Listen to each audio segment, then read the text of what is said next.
Hey, Daniel. So, I have a question that's about screenshot ethics. You know, when someone sends you a text message or whatever, and he says something funny or something that you want to react and you want to share with someone else, what is the appropriate or the ethical thing to do when sharing that thing? Can you just like take a screenshot without asking the person's permission and sharing it with anyone else? Or do you have to ask, what is the proper way to go through it? I'm going to tell you what I'm thinking, so to let you formulate your own thoughts. In my opinion, is if it's a close friend and you know that person really, really well, the way you should go about it is, if it's sensitive information that you know that the person doesn't want to share, don't share it at all. Like, don't even think about it. If it's innocent information, maybe just remove his name, remove the person. Yeah, you could do that. And that's an option. That's an option. But I want to see what you think. Like, let's say someone sends you a text message about something hilarious, like my friend Given. He buys an iPhone 10 and like literally 2 hours later breaks the screen and the back glass. What is the appropriate thing to do when you want to share this with your friends? Like, he just texts me out of the blue. He's like, "Hey Mike, I broke my screen," and he sends me like 2 pictures, from the back and the front of the phone. Yeah, he sent me the same thing. Yeah, poor guy. And I shared it, but I removed his name from the screenshots to protect his identity and like just in case he didn't want to. And I didn't post it on Facebook or on Instagram in my feed. I put it in a story, so after 24 hours it expires. What do you think? For screenshots of text messages, that's a bit like it's there's not like a right or wrong answer, I guess. I mean, if it's just something that's funny, like let's say your friend sends you a joke, yeah, and you want to share that joke with other people, and instead of just rewriting the joke, you could just like send a screenshot. I don't think you would have to ask them in that case, like saying like, oh, could I share this conversation, whatever, this joke that you shared with me, could I send a screenshot to friends? But if you're going into something a bit more personal or something like that, which in a way what you did by blocking out the name, that is perfect, because it's something funny. And well, funny, I mean, not for him. For us, it's funny, not for him. Yeah. But well, like, you know what they say. We always laugh about the other people's misery. When it comes to us, then it's not so funny after all. Exactly. Yeah. But for what you did for blocking out the name is good. I'm not sure if I would have shared it on social media personally. Yeah. Because if I were him, I mean, maybe he's showing you. Because like we know a little bit about tech, because he sent me the same thing. Yeah. But I don't know if I would post it on social media, but I would maybe like show my close friends or like my family or something, like, oh no, look what happened to this guy, look what happened to Given, he dropped his phone. I like your way of thinking at it. It's not okay to share it on social media, but if you know someone like face to face, so you want to eliminate the possibility of someone taking a screenshot and propagating it to other people. Yeah, because I mean, like, if you're just sharing it to somebody, like, let's say a friend, you're with a friend, you're like, oh yeah, did you see, like, what happened to Given? He bought a brand new phone. Well, he bought a phone and he dropped it coming home. And he broke the back glass. He tried opening the phone and he broke the front screen. Like, I mean, like, if you're telling a friend whatever and then you show the picture, but I find when you're posting it on social media, like, you're showing even people that, like, because we have lots of friends. I would just like to say to Given, sorry for talking about this on this podcast. Sorry for exposing you, Given. We're not doing it on purpose. But, yeah. Well, that's the thing. I know Given pretty well. He's not a person that really is like secretive about his life. I'm not saying that I'm the one who's supposed to decide for him what he wants and what doesn't want exposed. But we're pretty good friends. I've known him for many years now, and like if the shoes were on the other foot, I wouldn't mind if he was going to do that for me. If I would have dropped the phone and destroyed it and sent him a text message about it, I wouldn't mind. I wouldn't mind. Yeah, it depends the person too. Like, yeah. I mean, if you know somebody's gonna get upset over that, obviously you're not gonna do it. And if someone's a bit more like chill, that they wouldn't mind, go ahead. Yeah. But I'm not sure because maybe they posted it on their own social media. Yeah. Or but other than that, I find sharing with friends that's fine if you show them. But it's a bit like a touchy situation. Yeah. In that case, because it's something that they're sending to you. I mean, either they care or they don't care. But yeah, sending conversations is a bit. I find maybe ask their approval or something. But I mean, it's not wrong to go and send a screenshot of a conversation that you had with somebody through text. But I mean, you could tell if the subject is confidential. Obviously, you're not going to send screenshots. But if the subject is something that doesn't really matter per se, the phone, you could share it with your friends. So basically, just do it, but with discernment. Exactly. Like you blocked out his name. Yeah. That was the right thing to do. do. Do it or not do it, like at all. Like if use your discernment with that person, you know him pretty well, and if you're not sure, just ask him if it's fine. You don't want to destroy relationships just for a screenshot and likes on Instagram. Exactly. But speaking about likes on Instagram, a lot of people have been liking posts about the upcoming WWDC. Yes. Dub.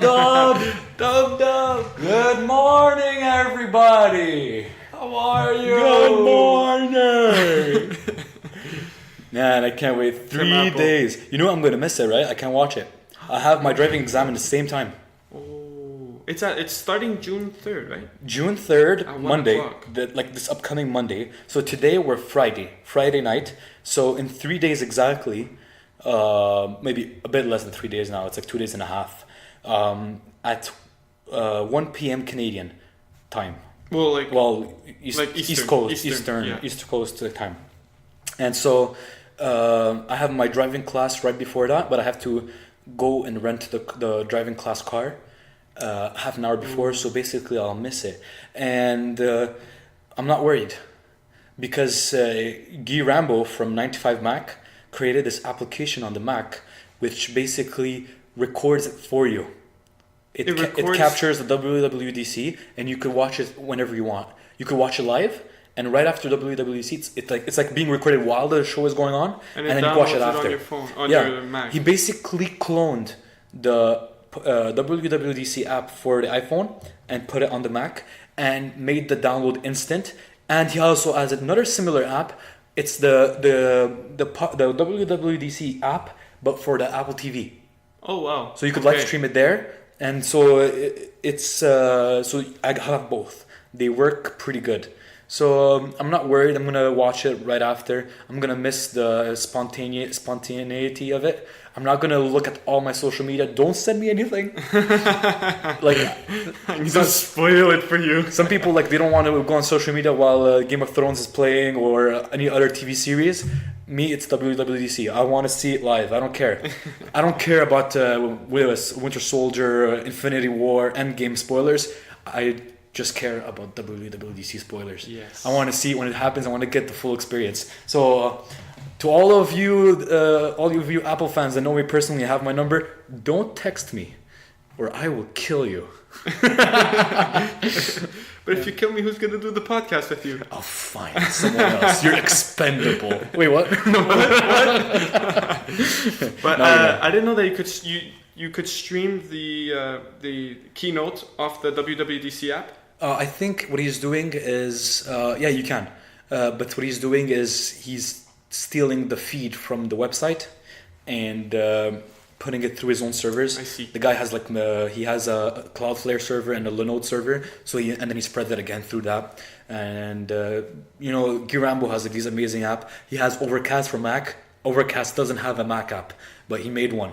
Oh really? He ported Overcast the basic functionalities at least. You don't get VBR and whatever. Yeah, you don't get sound boost and VBR and silence trimming, but you get most of the features, which is your playlist in order. So if you started the podcast, you could continue it on your Mac. Oh wow! And he made a lot of other apps really useful. I'm using them right now, and it's quality stuff. It flawlessly installs. I don't get any Mac warnings that this developer is not trusted. So I can just install the application and from his GitHub profile, and yeah, it works. That's amazing. Yep. So this guy's a beast. For those who don't know who Gui Rambo is, he's a developer and a spelunker, a tech spelunker. So spelunker is like some kind of like sports activity. I think something related to diving. Oh. I'm not sure, but he's a tech spelunker, meaning he dives into the code, the source code of iOS and macOS, and finds hints about what they're working on. Because sometimes developers at Apple, like the coders at Apple and programmers, they put stuff for iOS 13, 14, 15 ahead of time. Yeah, inside the current code right now. So like APFS, when you installed, APFS came out in iOS 11.10, I think, but they actually tested it on everyone's iPhone on the version prior. So when you installed the prior version to when APFS was officially announced, they already tested it on everyone's phone. The update installed, converted all your phone library into APFS, then verified everything was in order, then undid it. And there was no issues. They did the same thing on the Mac, and no one even knew about it. Wow. They only announced that like a few years. I think Phil Schiller in a John Gruber interview mentioned it. Apple, those sneaky coders over there. Yeah, man, but that was brilliant. Making that iOS crisper without stealing your data. Yeah, no, and look, APFS. Google. Shameless plug. Yeah, you know, I don't know about you, but we should start to the topic. Let's go for it. Let's go for it. All right. Welcome to the Again and Again podcast. I'm Michael, joined here with my co-host Daniel. What's up, Daniel? What's up, Michael? Hey. All right, let's get to it. Let's start a new episode. I'd like to firstly talk about AMD. Lots of stuff happened this week. Yes. AMD. Yes. And I suggest people who would like to follow tech specs to pay attention, and to those who don't care about tech specifications, there is also something for you. I know that most people here don't care about tech specifications, and it's not important for the consumer, but like they don't care about RTX. Who cares about RTX? Who cares about Threadripper? Yeah, as a consumer, users. It's not important for consumers. No, exactly. For the general people. Your average consumer doesn't need that. I'm going to start talking about the useless stuff that no one cares, the specs, and then dive into the important stuff that everyone cares about AMD. So for those who don't know what AMD is basically the only other relevant computer processor company besides Intel. Yes. And so this week in Computex, a conference for like computer developers and everything, they go there and gather and do an expose and announce everything that they created during the year, or during this period, a certain period of time. And so this week, AMD destroyed the news feed, the news media, blew everyone's head off by announcing Ryzen 3. Ryzen 3 is their prosumer line of processors. And so it goes up from like low power processor to high power gaming and semi-professional. But isn't the Ryzen 3 comparable to the i9? Yeah. Sorry, the i3 for the Intel. i3. I'll get to it actually, but you are right. It is comparable to the i9. i9? Yeah. The Ryzen 3. So we have Ryzen 3, which is the lowest model that they have. They usually put these in laptops or in low-powered computers with, let's say, not an expected huge workload. Then there's like Ryzen. If you just use your computer for like browsing or like emails, light editing, just regular consumer stuff. Then there's Ryzen 5. And this one is basically a compromise between price and performance, where you will get a really good price for what you're getting and the performance that comes with it, but you're not getting the all-out, destroy everything performance. And that's where the Ryzen 7 comes in.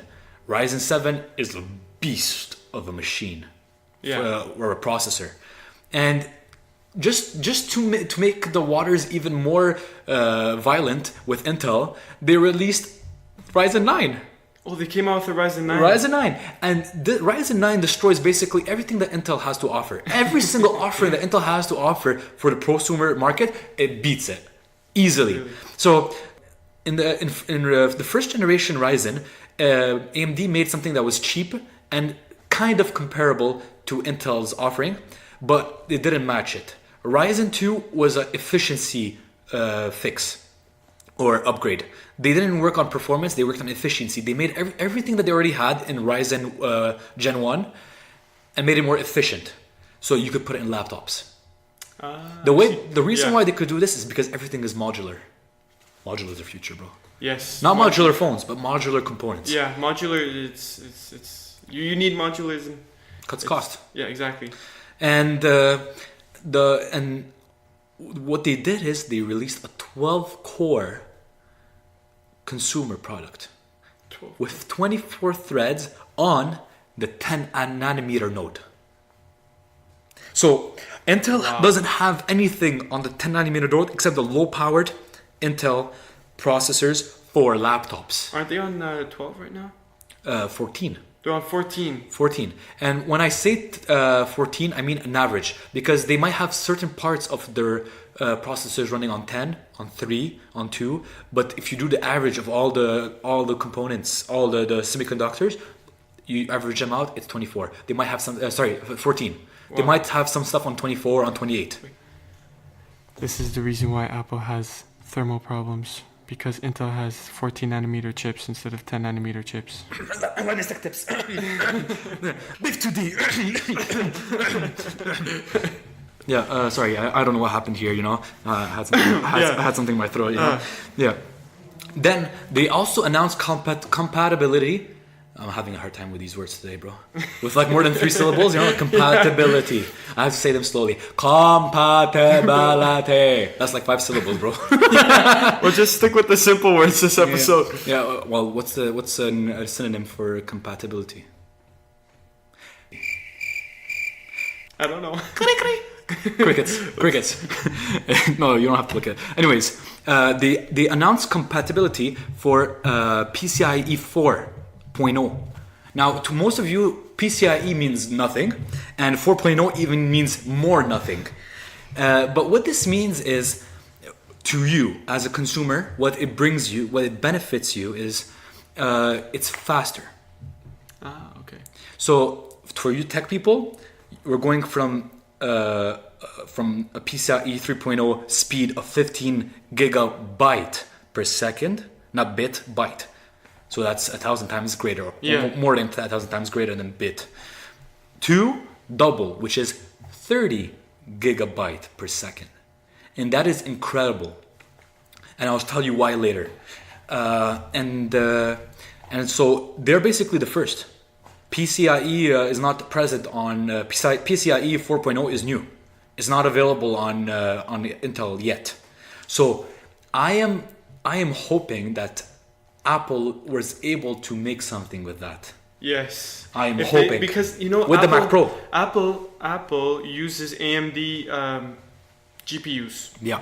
So if they go to AMD processors, well, they're looking to going into ARM, but... That's the thing. You need, for now, you need a AMD chipset CPU. So I'm hoping that they have some secret sauce working in the background, and they're not going to release the Mac Pro today. They're working on it, you know? Exactly. They're not going to release it Monday either. Exactly. They're going to release it next. If anything, it would be announced Monday, but not released. Announced, and then pre-ordered at the keynote in September or October, depending on which one. Exactly. And then they might ship it on December 31st, like every single other time. The Mac Pro was the Mac Pro, iMac Pro, and the Mac Pro cheese grater, and the iMac. Most of their like heavy duty processor computers with like consumer and professionals, they ship on basically the last day of the year. And then they announced, last thing, the Radeon RX 5000 series. 5000 for their 50th birthday. Oh, wow. Cool. And now, not only they're throwing shade on Intel, but now they're also throwing shade on NVIDIA.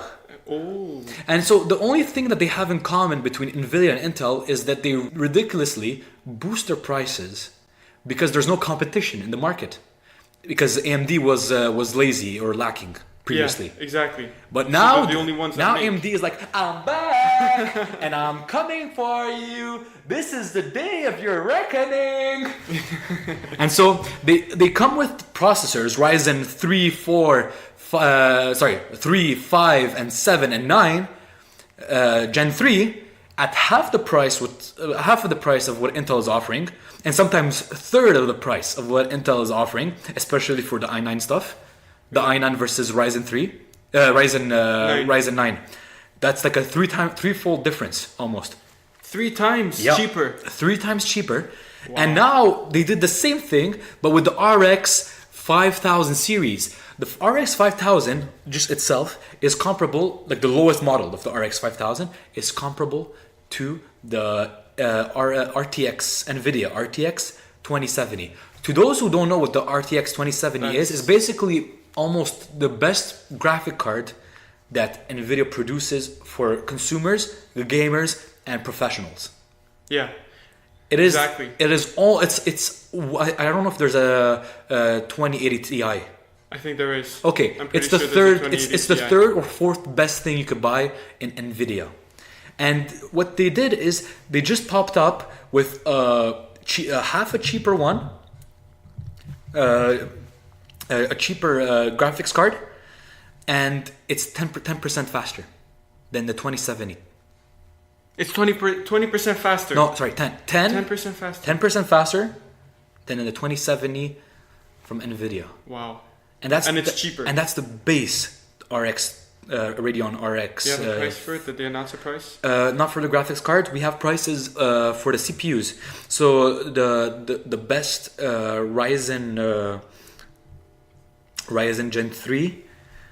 I actually only have the prices here for the 7 series and the 9 series. Okay. So Ryzen 7 and Ryzen 9. So Ryzen 7 starts at $329 US, and then it goes up to the best Ryzen 7 you could get is $400 US, and then the best Ryzen 9 is $500. 500. You would pay 3 times more for Intel. Oh yeah, for sure. To get like an i9 9900K. Yeah. And those things are in the thousands. Well, 2,000 maybe. And the nice thing about AMD is they come with a cooler. Oh. The cooler. But doesn't Intel come with it also? Nope, not with the best ones you get. Really, you have to buy your own cooler. They come with a cooler, but it's a crummy one. The one that AMD provides is actually good. Yes, it's good. Yeah, the Intel cooler is just garbage. And last thing for AMD that you should care about is I mentioned earlier about the PCIe 4.0.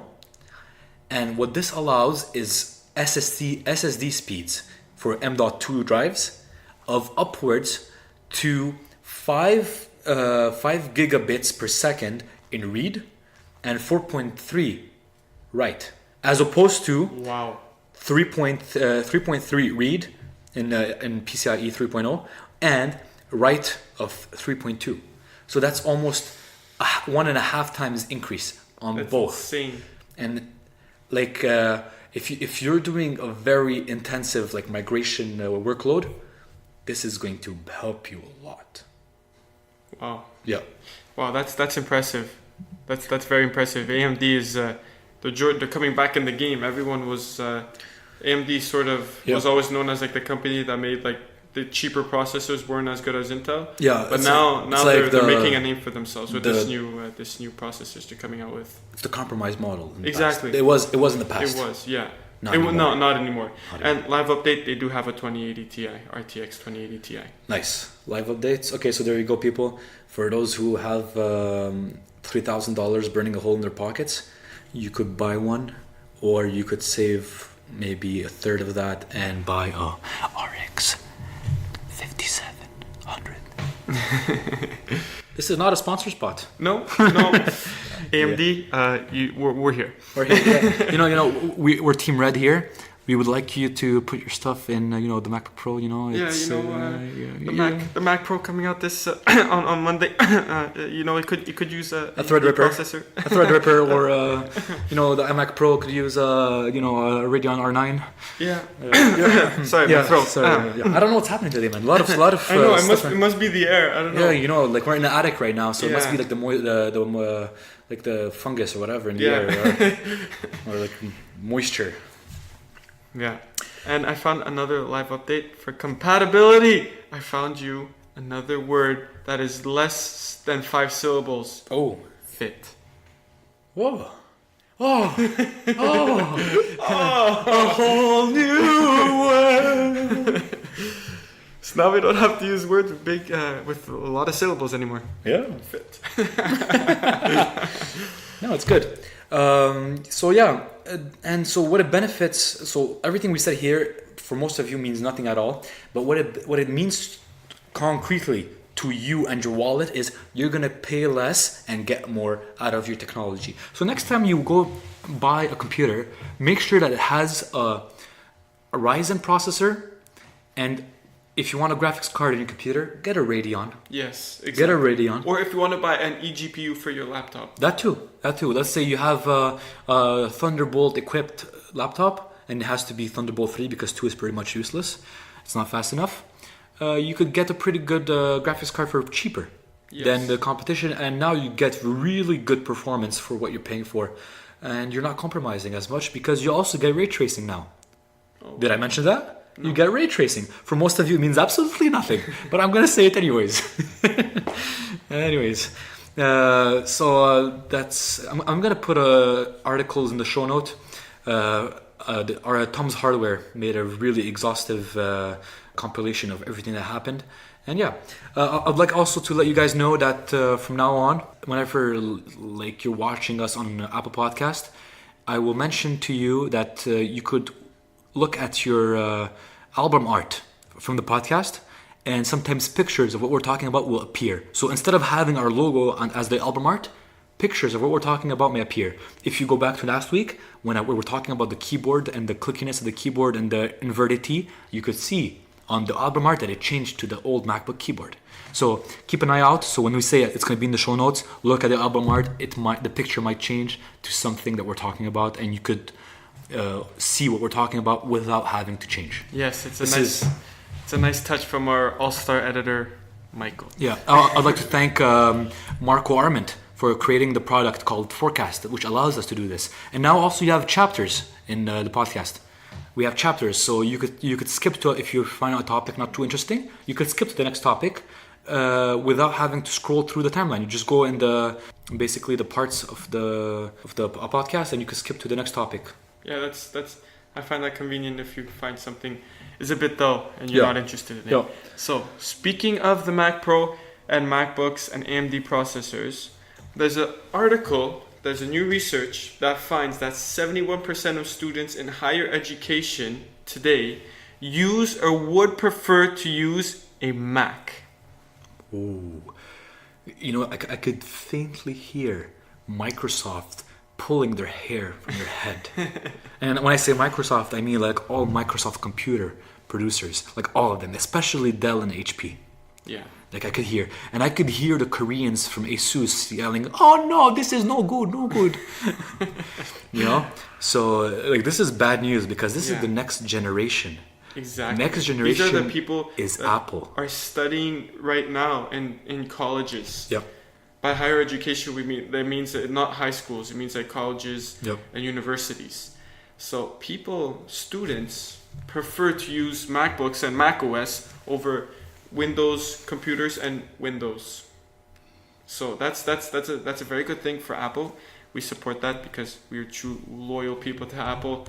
But that's very interesting. That 71% of students.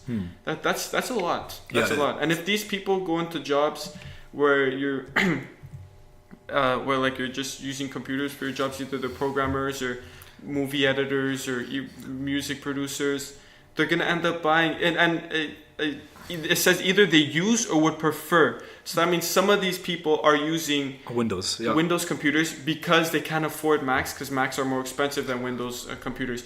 But it means that in the future, when they get professional jobs and they have money to spend a bit more, or a company, when they have a bit more money to spend on the computer, they will buy Macs. Or to give Macs to their employees, because what I've observed is that the Mac is infinitely reliable. I mentioned this before, I'm going to mention it again, because this is, after all, the Again and Again podcast, and don't expect us not to repeat ourselves. And so I have the 2015 MacBook Pro, and it has never failed me. Not once. It's amazing. Just keyboards and the new Macs, but that's a separate topic.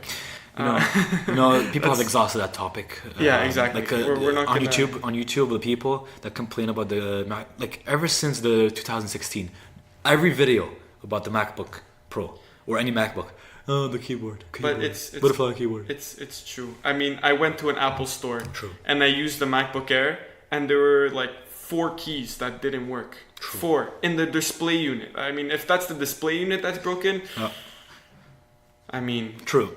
That's issues. But hopefully, with this new rumored 16-inch MacBook Pro that they're working on, it'll fix all of these keyboard problems, and they'll use this scissor keyboard that people have been talking about, and that'll be awesome. If we can get rid of this butterfly keyboard, even though it feels nice, it feels okay, but I like the clickiness. It's not bad. I prefer the keyboard from the older 2015 the Magic Macs. keyboard. But the Magic keyboard is ideal, but it's thick. Yeah, so, and Apple is all about thinness, which even though it would be better if they have thicker computers, especially if you're talking about pro computers, if they have thicker computers with better specs and better keyboard rather than having a thin computer. Especially if it's a Pro. If you're talking about the Air, I can understand, but if it's a Pro, people are buying it to perform, not for slimness. Yeah, but let's circle back. Yeah, let's circle back to the topic that we were talking about. 71% of students. These people are in education right now, and like let's evaluate what this actually means. 71% of students. So let's say University of Florida, they have I think 70,000 students. So basically more than 50,000 students would prefer a Mac. 50,000 students. So let's say that the average, if you do the average price of like regular Macs, is about 1,500 to 2,000. Let's say US. Okay, US, yeah. Yeah. Okay, 1,750 times 50,000. That's millions of dollars. Millions. So millions. That's Tim millions. Cook, Yeah. He's so don't think that this is nothing. This is not pennies. This is not pocket change for Apple. This is very important, and I think they've been working on that for years. The reason why people like to say that Macs look good, this is why people want to buy them, but it's actually not true, because most people in North America already own iPhones. So once you have an iPhone, you would like a computer that works perfectly with your iPhone. Say you're writing in Microsoft Word and you want to take a picture with your computer of what the teacher is doing on the board. There is a feature on the Mac that you could right click and say import picture from camera. And what we'll do is open the camera on your phone. You can take the picture on your phone, and once it's taken, it will directly put it on the Microsoft Word file or anything else on your computer. So that's just one example of what you could do. You have AirDrop, you have iCloud, seamless integration, contacts, text messages, flawless software updates. Even before Intel patches their own vulnerability. Here you go, another more than 5-syllable word. Vulnerability. There, thank you, brother. That word that you said, Apple already patches them before Intel. The Spectre and the other one. Yeah. Meltdown, and now there's another one too that came out soon. Yeah, I heard of it. I don't so all that speculative mistakes of Intel in their basically protection. That's like the hardware. Actually, that's the hardware level. That's the hardware level. And you know what? AMD does not suffer from those problems. AMD does not suffer from those problems. That's another compelling reason why Apple should go with AMD, because they are secure. Yeah, Apple is all about security. Exactly. So Apple, AMD is a secure company. Tim Cook, do That's it. not a plug. Tim Apple, do it. Do it. Yeah. AMD, you should really sponsor us. Yeah, and people our age, we're basically in our 20s, lower or mid 20s, and we value privacy. And most people our age do. So tell me what you think, but like, I care about my privacy, and if all these other people care about their privacy, all they hear in the news is Google is unsafe, and Samsung has bugs that sends all your pictures and text messages to people, and like all this kind of weird stuff. I bet you. I don't want that. I bet you people are gonna buy iPhones. Yeah, for sure. Yeah. For sure. They made a privacy ad. I really like it. Yeah. It's like where like they're all locking doors and they're closing locks and they're closing shut blinds and shutters and like they're locking doors and like you see one of them they're like even closing the curtain of a shower and there's one that it's really funny because you see there's these two guys that are at a restaurant and they're sitting and they're talking and you see they're being really loud as they're talking and everything. And then after the waiter comes to like give them the check or something, and they just stop and they look at her. Yes, I saw that. And then after the waiter leaves, and then they continue like talking loud. Anyways, it's a really good ad. Yeah. You should go watch it. Yeah, I'm gonna post those in the show notes. I probably can't put this in as the album art, but I'm gonna put it in the show notes. And it's a very valid point. There's also this ad that they put in during CES. The consumer, what is it? The CES? I'm not sure what it stands for. Anyway, no, the concept. I don't know, whatever. It's a conference for new technology and prototypes and stuff like that. And so Apple basically bought a whole side of a building and plastered on it. What happens on your iPhone stays on your iPhone. And CES happens in a convention center somewhere in Arizona, right next to Las Vegas. Yeah. So that's a really good ad. I'm going to put this in the album art. What happens on your iPhone stays on your iPhone. Yes. which is a good thing. Consumer electronics show. Yeah, it should probably be concept electronics show. Because most of the stuff is never released. Yeah, exactly. Nothing's released. Nothing's released. Yeah, there's some pretty cool stuff at CES, but that's for another day. So, so if you want privacy, if you care about your privacy, and you care about what you do on your phone, that there's nobody watching, buy an iPhone. Don't trust Android. Don't trust Google. Buy an iPhone. Yeah. Tim Cook is all about privacy. Tim Cook, sponsor us. Speaking about privacy, I posted on our Facebook page, if you're not following us, you should. Posted on our Facebook page an article telling you about a few things you could do on your phone, on your iPhone specifically, and on your computer to be secure. And it's 4 easy steps, and there's an article related to it. And I suggest everyone to go and consult it because it's very easy. It doesn't require you to do much. It's just tips to protect yourself. Mostly it talks about what browser to use to change your DNS. Very simple stuff. You know, it's not going to cost you any money if you already have the computer and the phone. Most of those things you could even do them on Windows. Yeah. But then again, Windows is a data mining OS, so what's the point? Yeah. You know when Toyota did the rap battle between the iPad Pro and the Surface Pro? Yes. And it's like, and you could get the full version of Windows 10s on your data mining software, or like something like that. It was hilarious. Yeah. So. Yeah. On to our next topic: headphone jack versus Bluetooth. Headphone jack versus Bluetooth. So I have the age-old debate. This honestly should not be going on in 2019. Like, Apple removed the headphone jack with the iPhone 7 in 2016, right? 2016 was the iPhone 7.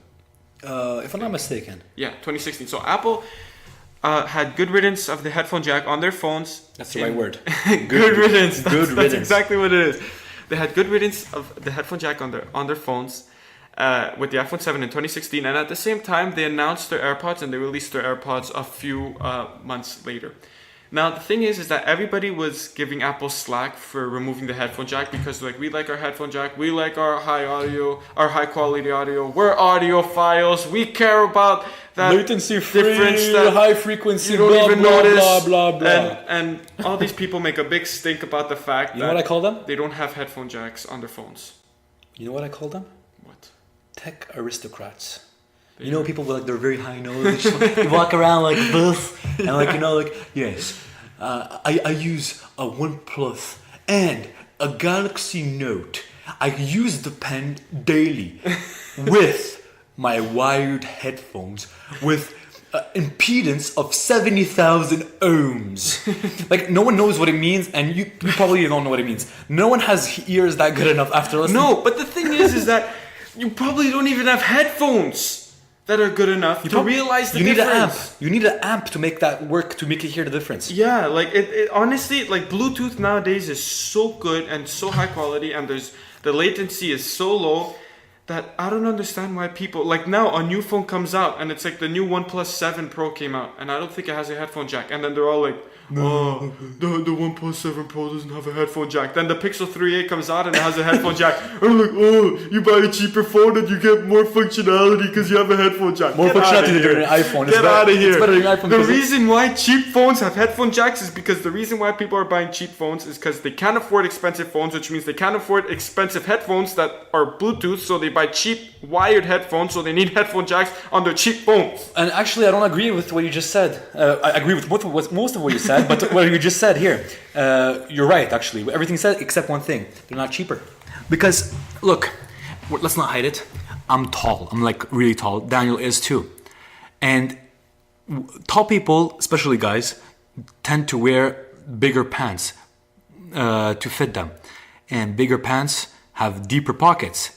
Deeper pockets means that your phone sags lower.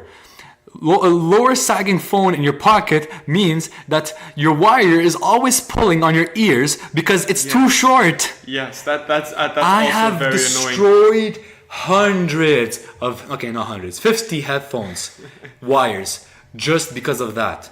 When I bought the Beats Studio Gen 2 wireless, that was a godsend. I never broke a wired headphone ever since. And then I bought the what's it called? The beloved Beats AirPods. X. The Beats Oh X. yeah, the Beats X. The Beats X, Yes. which I gave to my mom later, which were also amazing, but they hurt my ears because I always have my headphones in my ears all the time, and those hurt your ears if you keep them too long. But anyways, they were very good. Like I love them. And then I bought the AirPods, which were even better. The only criticism I have about the AirPods though is the fact that they have no noise cancellation because they're just leaning in your ears, and when you're taking the metro and the bus, But they're not meant for that though. I know, but the thing is that I use them on the metro and the bus, and the metro especially is very loud, and I find myself, for all you American subway, I find myself putting the volume higher so that I can still hear over the sound, which is not good for your ears. But I suggest you to buy an inexpensive Sony's, maybe Sony's wire canceling, like sound canceling, and get them the ones that are active and passive sound canceling headphones, because those combine the best of both worlds. They use software and hardware to block, which is good. Usually when the hardware blocks, it means they're comfortable because they have good padding and they're well built. They're well built. They might be heavier though. That's the drawback.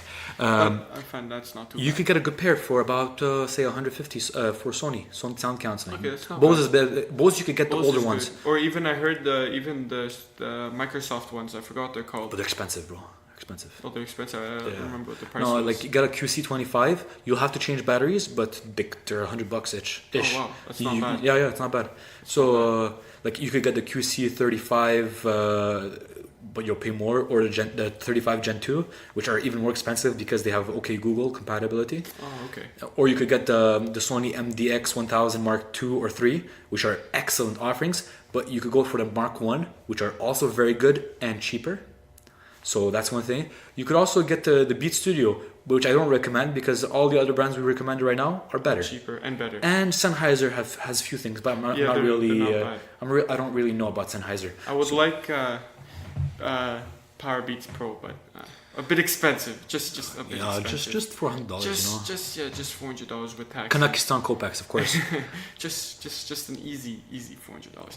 But so that settles the argument. It doesn't. But I find that on a Mac, I would understand why you'd want to have a headphone jack because especially on a MacBook Pro, you have people who are buying it for music and they don't want to have latency because they're making music on their Macs and they want to have the best audio quality. So I can understand why on a computer, on a Mac, you should have a headphone jack. But this argument about phones needing to have the headphone jack, I don't think they need to. I agree. I mean, and you even see it. Who's using wired headphones? And even at that, you know who uses wired headphones? Even if you finish your thought, and I want to say something. But even if you do want to use wired headphones, just use the charge port, which new phones do. And then they say you can't charge and listen. Get a double one. Double dongle. Just get a double dongle, or just don't charge and listen. Just if That you're sounds charging wrong. and listening at the same time, just play it off the speaker of your phone. I don't know what to tell you. Yep. Headphone jacks, you don't need them anymore. Not in 2019 with Bluetooth where we are at now. True. And because I'm a natural contrarian and I like to disagree with everyone, I'm going to disagree with you here. And I'm going to say that I disagree with you, that some people do need the headphone jack. And that brings us to our next topic, the iPod. The new iPod came out with a headphone jack. Yes. So they basically, it's the last, the 6th gen iPod, but with newer specs. And it still has the headphone jack. The reason for that is because it's meant for kids. Kids don't handle well with AirPods. They might swallow them. You know? Yes, like a Taiwanese man, was it? Taiwan? That's not a child though. Yeah, I know, but why did he swallow it? Like did he fall asleep he was and then sleeping. It fell on the He fell pillow. asleep with his AirPods It in. fell on the pillow and he woke turned up and then with, snorted and like sucked it in. I have no idea, but yeah, he fell asleep with his AirPods and he woke up and one was in his stomach. Interesting. And he pooped it out and it still worked. Yeah. And it still had 40% battery after going through his entire digestive system. So how did he find out that he swallowed it? Did he like play the tracker? That's exactly how he found it. He played the and he was. Let's explain. Up to speed. AirPods have this feature where you could tell your iPhone, "Hey Siri." Oh, oops! I shouldn't do that. Yeah, I activated your phone. Siri was activated. Yeah. So, hey dingus. Okay, yo, Siri, what's good? What's good? What up? And so you say, yo, Siri, and you ask it to tell you, find your AirPods. Or you could also use your Apple Watch and use your Apple Watch to track it. But most people don't have an Apple Watch. But for those who do, that you should look into that to find out how that works, because that's useful. And so what it does is when you do that call to Siri, what it does is it starts emitting a high-pitched beeping sound, like dee, dee, dee, dee, dee. And what this allows you to do is to track it. We can actually demonstrate that sound. Yeah, you could actually. Yeah, go ahead. It's this sound right here. Yep. That's There the you go. sound. You could also track your phone using that feature. And With the Apple Watch. With the Apple Watch, of course. Or vice versa. You could track your Apple Watch with the phone. Yeah. So you could do both. There's tracking all around. Yep. In case you're irresponsible and you lose your stuff. Or you're just forgetful. You know, I sleep with my AirPods, so when I wake up in the morning, they're either still in my ears, or if I turn and toss a lot during the night, they're either nowhere to be found. Yeah. So I basically, because when they fall out of your ears, they stop and then they don't consume battery anymore. Yeah. So they probably have like still 40% left from the night. Exactly. And so I just say, hey Siri. Oh, I did it again. Hey dingus. Yo Siri. And so I say, yo Siri, the magic word, and then ask her, and then I find my AirPods pretty easily in the morning. And that's pretty useful because I wear contacts, and probably by then I didn't wear my contacts yet, so easier to find. Yeah, exactly. And so that man tracked the AirPods in his stomach. And it was the best is that it went through his whole digestive system, came out, he found it in the toilet, and it still had 40% battery. And it still worked. It went through his stomach acids and it still worked. And he still used it. That's kind of nasty, but he used it. He's dedicated to his AirPods. I don't think that Apple Care covers that kind of accident. Me neither. He's Like he didn't choke on it in the night though. Or whenever he was sleeping. Like, what if it got stuck in his throat? He must have like sleep apnea and like he just like swallows a lot from his mouth. Yeah. And ingested his AirPod. Yeah. No, it's it's actually miraculous, but yeah. So not only is it water resistant, not only is it beer resistant, it's stomach acid resistant. But now that we have deviated like so far from the original topic, which was the iPod, let's go back to that. Yes. What were we talking about? Oh, yes, the iPod, that beautiful contraption. So, the new iPod was released. It's basically the same thing. It's the 7th generation. It's basically the same thing as the 6th generation. The only difference is that it has a new processor. It has the A10 Fusion chip, which is the same processor you find in your iPhone 7. And but the thing is that I watched a video from 9to5Mac, his review, and he did Geekbench scores for the iPod and for the iPhone 7 and for the iPhone SE. He compared it to the iPhone SE because it's the same size. Yeah, with a lower processor though. Yes, a lower processor, but the specs were closer to the SE than they were to the iPhone 7. So he says that he thinks that they clocked down the processor a little bit because the battery's smaller. Yep. And it's a very small battery in the. Well, you don't iPod. need that much power. It's a smaller screen. It's a small screen and lower resolution. And you don't need all that stuff. So it's basically the same thing as the Gen 6. Yep. But with a newer processor. Now the thing is that who is it for?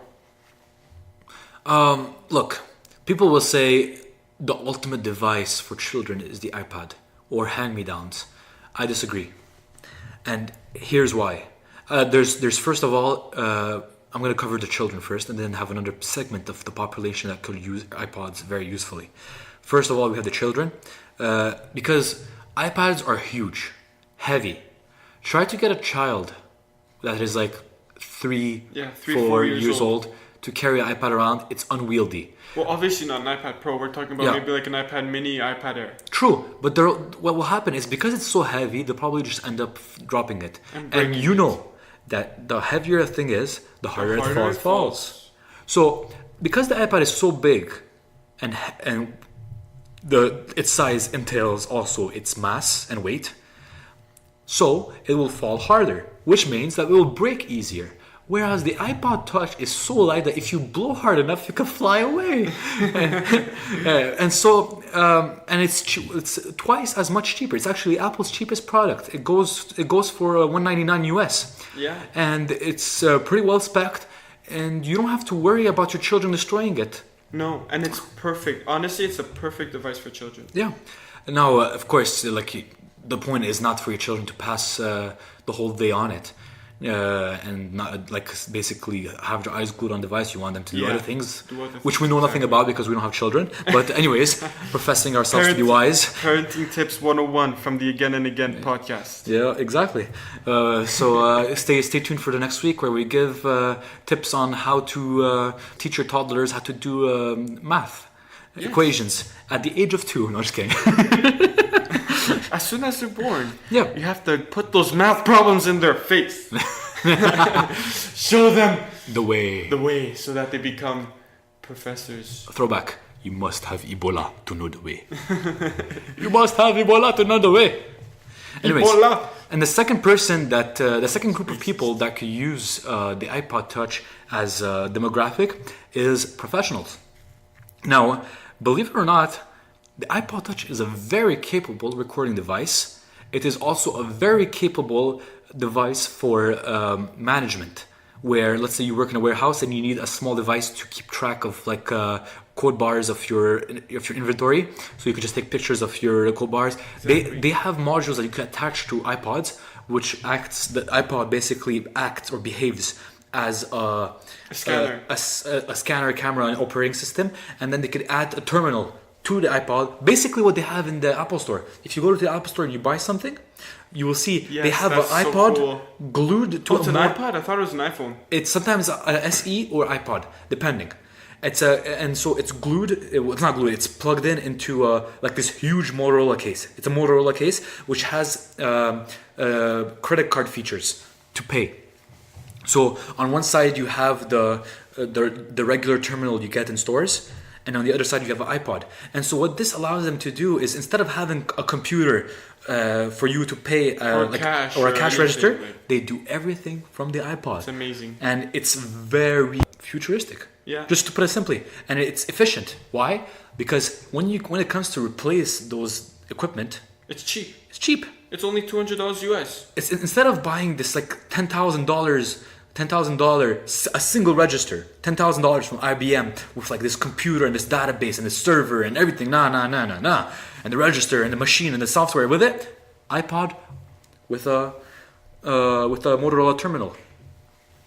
And so professionals, and I bet there's also other applications which I failed to mention. Some people probably I'm sure there are people out there that they don't want to have music on their phone for whatever reason, or they have an Android phone and they want to use Apple Music for whatever reason, and they want to have a separate device that's just made for music. Maybe they want to go running and they want to just have a small device or something like that. I know the Apple Watch does that, but I'm sure there's somebody who, Not afraid to destroy or drop it. Not afraid to destroy or drop it. Like you want to go running and instead of buying an Apple Watch, they find that maybe the iPod suits their needs better, so they could use that when they go for runs or something like that instead of using their phones. Agreed. So I'm sure that for sure. I mean, look, Apple Apple wouldn't make the new iPod if they weren't selling them.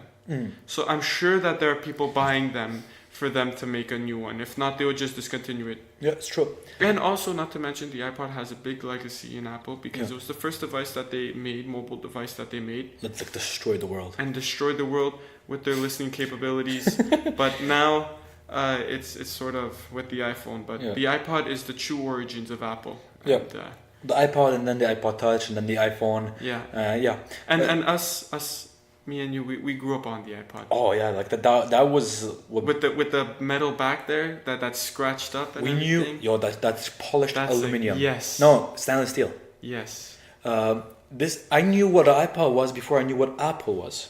Yeah, exactly. I didn't know what a Mac was. And when we were kids, nowadays all like 10-year-olds, they all have iPhones and all, or phones in general. When we were kids, it was an iPod. Everybody had an iPod. Yeah. I never had one. iPod Nano with the click wheel with the wheel. But yes. And then the AirPod Touch. Oh, that was beautiful. Yes. You know. But that was the thing when we were kids. So it can't die. It will live forever. No, look. The reason also, like, we gotta consider too, that even if it's not selling as much as it should, it's a part bin product. Meaning that Apple didn't spend too much R&D on it. They're not losing money. They're making it's like the iPod Touch is pure profit. Yes, because they have the parts already. It's unchanged and it's using components from iPhones. So basically they're taking components from the older iPhones and putting it into iPod Touch. It doesn't cost them anything. Exactly. So I think it's a good thing that they made this iPod. Yeah.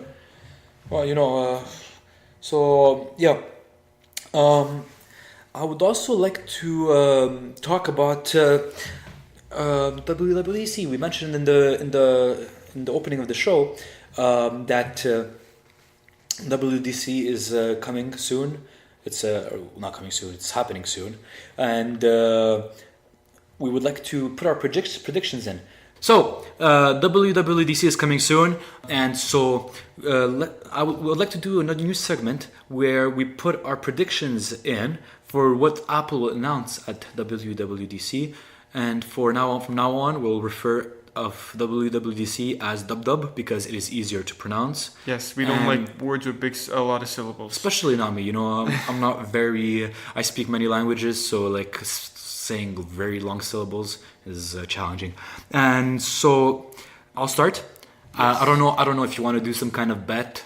Or a point system, or like whoever gathers more points. Yeah, we can do that. Whoever gathers more points. Or we could do that next year. When we could do a trial this year. We're real analysts. Well, we're not really analysts. We just read rumor sites and then I think we should do this next year when we're more prepared. Yeah.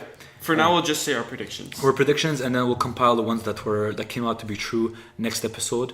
For those of you who want to keep track of the points and that would like to watch WWDC, I suggest you to go ahead, be our guest. And so I'll start with my first one, and it's mouse support for the iPad. That's an interesting one. I would love to see that happen. That would be amazing. But that's honestly, if you have like a mouse on the iPad, I find the pencil sort of works as a mouse on the iPad Pro, and now the other iPads. But that would be nice if they bring. Say you're using it in keyboard mode. It's harder to use a pencil. Yes, it is. So it is. It would be convenient in keyboard mode. I don't think it's gonna happen, but I'm saying it because it's gonna be an accessibility feature if it happens. For people with disabilities or with certain conditions which don't allow them to be able to use iPads as other people would. I believe that Apple will allow these people to use it in that way. If you go on your iPhone and go in the accessibility portion of the general settings, you will find a lot of features that you could find useful that are mainly made for people with disabilities. Yes. And so not always these functionalities could serve only disabled people, but regular people. Yes, for sure. And that's why they're hidden there. It's because they don't intend you to use it that way, but you could. It would, yeah. Yeah. And it would be nice if they would bring Next topic. Yeah. Mouse support. Well, next expectation Mine is is Go ahead. the Mac Pro. the Mac Pro. It would be really nice if they would announce the Mac Pro. We've spoken about the Mac Pro already, but I hope. I mean, it would make sense. It's a perfect environment for them. There's a bunch of developers, people who would buy the Mac Pro, and if Apple drops the Mac Pro, the place is gonna announces the Mac Pro, the place is gonna go crazy. Everyone's gonna be freaking out about this. With unlimited power, unlimited power. So I'm predicting that they're going to announce at least the Mac Pro. Yeah. What's your next prediction? I agree, but first of all, for Mac Pro, they're going to announce it for sure. It's long overdue. It's the right setting to do it. They did it before. They're going to do it again. Exactly. I believe that next thing they're going to do is they're going to release some kind of expandable USB compatibility for storage, which allows you to read and write to an external drive. On the iPad Pro. On the iPad Pro. Yeah. That'll be nice. And you could access basically like a File Explorer or Finder, but for your iPad. Yeah, if they redo the file system on the iPad, that'll be very useful, because right now the file system on the iPad is terrible. Oh, it's fine, but it could use improvement. The thing is that sometimes right now I'm saving everything on the cloud. Yeah. But sometimes I want to save like the episodes that we record. Yeah. I save it on the cloud.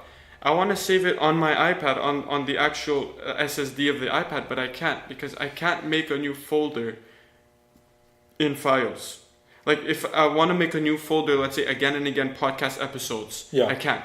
I have to save it underneath an app that I have. So let's say like I go through my documents. You want to put it locally, you don't want to put it on iCloud. Okay. But on the iCloud you can make new files that again and again podcast, but on local storage you can't. So that's one thing that I would like, if you can make your own custom files on local storage, and a file system would be perfect. So what you want is your app, your content to be stored on your iPad locally and backed up on the cloud. Exactly. Yeah. Now it doesn't do that. Now it puts it on the cloud, and after like a few days, it will remove it from your device. So you have to re-download it again. Exactly. Which is annoying. At that point, let's say I want to listen to it, and I don't have any internet connection, I wouldn't be able. All right. So that's a little bit of a bummer, but. Round 3. My other prediction is shortcuts for the Mac. That would be nice. For those who don't know shortcuts, it's an application on your phone. You could get it, and you could program certain, like, it's basically playing basically Lego, but with code. Yeah. And the nice thing about it is you don't even need to know how to code. No, right? Everything's like preset almost. Yeah. So you basically take a block, says take picture from here, and then you put another block says take that picture and transform it in this manner, and then you put another block that says save it. So you're creating automation, and this is called shortcut. And there's way more complex ones, like ones that allow you to download playlists from YouTube, from the YouTube app on the iPhone, on the iPad, that's or amazing. iPhone. So I want something like that, but on the Mac, because there is something like that right now. It's called Automator. Oh, okay. Automator, but it's complicated, and you need to know something called AppleScript, which is a very old language, and it's really complicated for me. I'm not a programmer. Maybe Daniel, you'll learn it eventually. Yeah. But yeah, so that's what I want. Do you have something else? Mine, I think, is that they're gonna drop the Apple Card.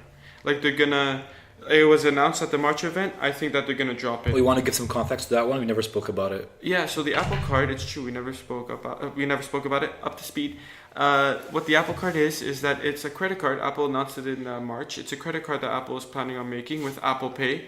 And the way it works is that on all your purchases, you get 2% cash back. Is it 2 or 3? Only it's 2. 2% cash back. If you use 3% for Apple products. Pay, and if you buy Apple products, you get 3% back. If you use Apple Pay on your phone using this credit card, you get 2% cash back. And also what's really nice is the fact that they're going to give you a physical titanium card that it has no numbers. It has no numbers, exactly, no credit card number, no dates, no nothing. The only thing that this credit card has is it has your name and a chip and an Apple logo. That's the only thing. It's made out of titanium, and the thing is that obviously there are some places that don't accept Apple Pay, or if for what your phone's dead or whatever and you still need to pay, you can use this card, but you only get 1% cash back instead of 2. And it's in conjunction with Goldman Sachs. Yes, they're the bank that's backing them up. So yeah, also like I'm looking forward for this because it uses credit management. So you could manage your expenses and your spending and everything, just as you manage your health tracking with the Apple Watch, which Daniel and I do. Yes. Like we monitor our activity, and we could check what we're doing with the help application, and following up on our health activity and see what we're doing health wise, and if we're reaching our goals. And you could do the same thing. I suggest you to watch the video. We're going to put it in the show notes. You could see what we could do. The Apple, you could see what we could do, which basically helps you to be more prudent with your spending. Exactly, and to be a wise spender. Yeah, a steward of your money. Yes, which is very important. You want to be in debt. On my next topic, my next request, so on the 4th round, I'd like the calculator app for the iPad.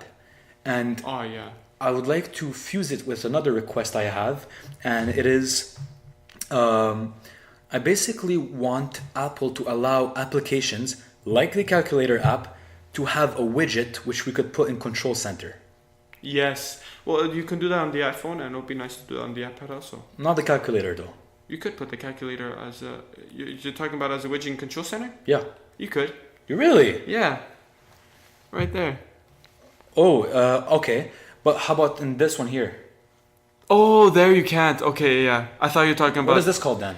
I'm not sure what that's called. Okay, so when you open your phone, when you swipe with your finger to the right, so basically the left screen, I want the calculator to be there. Yeah, that'll be convenient. So that'll be nice. But I also want to be able to be like force press on it and like without going into the app, do the calculation quickly. Oh yeah, but in Control Center, I want more apps compatibility in Control Center. Yeah. My next prediction, is that they're gonna also drop Apple Arcade, because it's another thing that they said that they would release in the summer. Yeah.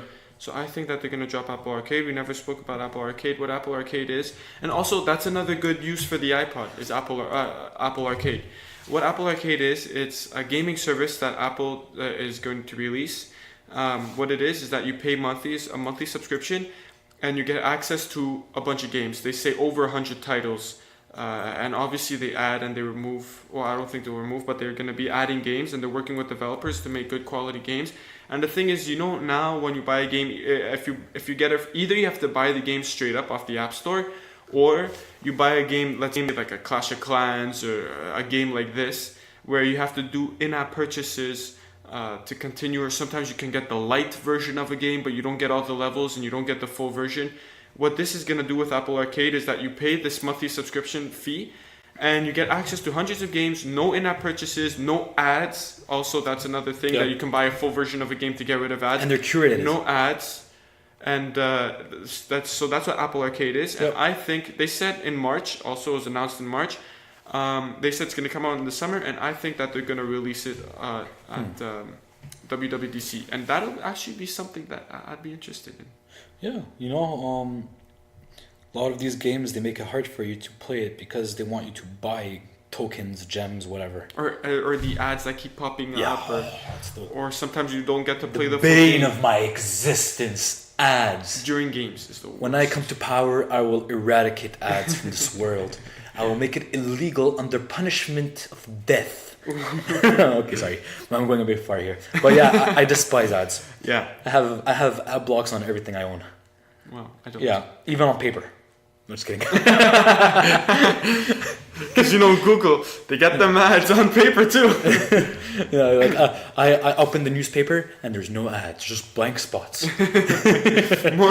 more news articles. Yeah. So I think that they're gonna drop Apple Arcade, and I will subscribe to their free trial, and if I like it, I will keep it. Yep. Because hopefully they'll give a $5 discount like they do with Apple Music to students. Because as students we need the game. But I'm pretty excited for Apple Arcade, especially with the iPad Pro. Yep. Then my other prediction in conjunction with the Mac Pro that you mentioned earlier, I would like to say that it requires a screen. Yes. And so I say that Apple is going to announce the 6K screen. Yes, 6K Apple screen. I had that as one of my picks too. But that thing's gonna be amazing. Hopefully it'll be amazing. And to give you context, Apple used to make a few years ago a screen for the Mac Pro, especially the Mac Pro, called the Cinema Display Screen.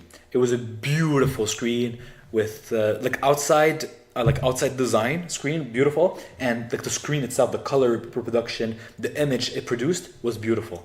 And then Apple discontinued it. They deprecated it. They don't sell it anymore. And so I would like to see something from Apple in the screen sector again. Yes. I'd appreciate it. That'll be and especially with this new Mac Pro. There you go. Yep. My next prediction is dark mode for iOS 13. And the reason why I'm saying this is, for one, a lot of people have been rumoring and leaking the fact that there's going to be a dark mode in iOS 13. And also, why I'm saying this is the fact that they brought dark mode to the Mac with Mojave last summer. Last WWDC, they announced it. So I think with iOS 13, people have been wanting it a lot. There are a lot of apps that support dark mode. Per se, YouTube supports dark mode, Reddit supports dark mode, Twitter supports dark mode. Yeah, lots of apps. Messenger, Facebook Messenger, Overcast YouTube supports dark mode. Yeah, all these apps. And Apple actually made an article. You know how on the App Store they give you like recommended apps, or they give you a little story about an app, some apps they get. Or a category of app. Exactly. They made a story about dark mode apps. So that's a little hint, you could say, I guess. Yeah. So I'm excited for that. I'm a fan of the dark mode. All the dark mode I can get, I do, especially at night. Yeah. So I think that they'll bring dark mode to iOS 13. Yep. My other request is another two-parter. I would like to have Siri Major improvements in conjunction with better HomePod integration. So I want Siri on overall every Apple product to be way better and way smarter without compromising our privacy. And in conjunction, I want Siri to be smarter on the HomePod. So maybe it could recognize voices. So let's say if one member of the family wants to add items to his calendar, it will add it not to the owner's calendar, like the owner of the HomePod, but it will add it to the family member which is associated to the voice. Yes. So like Google does. So say my mom, all our family has a family plan set up for our HomePod. If my mom wants to add something to her calendar, she could set her voice up with the HomePod that recognizes her voice. And then if my dad wants to add something to his calendar, he could do it. And if I want to add something to my calendar, we could do it. All without signing in. The only way you sign in is by using your own voice. Google does that. That'll be really good. That already happens right now. If you set up voice recognition for Hey Siri on your phone, anyone else could not trigger Hey Siri. Oh, Hey Dingus. Yo, Dingus. Siri. I'm sorry if I triggered any one of your devices. I need to get to work on that. And so I would really appreciate voice recognition for the Yo Siri improvements and stuff like that. That'll be very nice. Yep. My next prediction is Marzipan apps for the Mac. I think that Apple is going to bring this over. In conjunction with Marzipan is the breakup of iTunes, and the fact that using these Marzipan apps, using Marzipan, they're going to break up iTunes and use Apple Music that's already on iOS. Bring either podcast, TV. They said that they're going to make like the TV integration a bit easier. So how are they going to do that without having a TV app? And I think that they're going to use Marzipan to do it. So my next prediction is that iTunes will break up and will go into Apple Music and podcasts and Apple TV, and that we're going to get more Marzipan apps on the Mac. Yep. And I think that's almost all we have. I would just like to do a quick fire for quick things that we want that are not very big. I would like to be able to search emojis. That's like a good on the one. Mac we have that. I would like Never to thought I would of like to that. have that on That's a the good iPhone. one. I would like for them to hide the volume animation thing. Oh yeah, for sure. That's really something that you could work on. I would like to make the camera settings in the camera app. Yes. So to change the quality of filming. Yes, instead of having to go settings, camera, Yeah. this, that, you just do it straight from the camera app. And I would also like, also in the camera, for them to maybe create a software way to basically take better pictures at night. Like a night sight. Yes, like Google did, like what Google did, but with more privacy and less. Yes, yes. It all boils down to privacy. Everything boils down to privacy. Yes, exactly. And lastly, a better iPad multitasking. It's already good. I want something better. Yeah. So that's our last WWDC prediction. We will follow up on that next week. Next week we'll be discussing about the WWDC Dub event. And you could find us there. We'll try to record as soon as possible so that everything is still fresh and you could hear us give our thoughts about it. And we would like to thank you for listening and supporting us by listening to the end. You could find us on Instagram at again.podcast. You could also find us on our Facebook at Again and Again Podcast, and on Twitter at Again Podcast. You could also email us at d2apodcast@gmail.com. And if you have any recommendations or criticisms, email us or tweet at us or send us a message on Facebook. We would be glad to answer to you or anything. And if you have a topic request, you could also do that. Please, if you want to support us, 5-star rate us on Apple Podcast, the application, and share the podcast with your friends and family. That helps us a lot. And if you want to become a super supporter, you can become a member on Patreon for $1, and that will help us to replenish our Tim Hortons coffee fund, and you get a few perks for that. So we would like to thank you for your listenership, if that's even a word, and we would like to wish you a good night, as it is night for us right now. If it's in the morning, then too bad. You're not going to get a good morning. All right, bye-bye. Bye.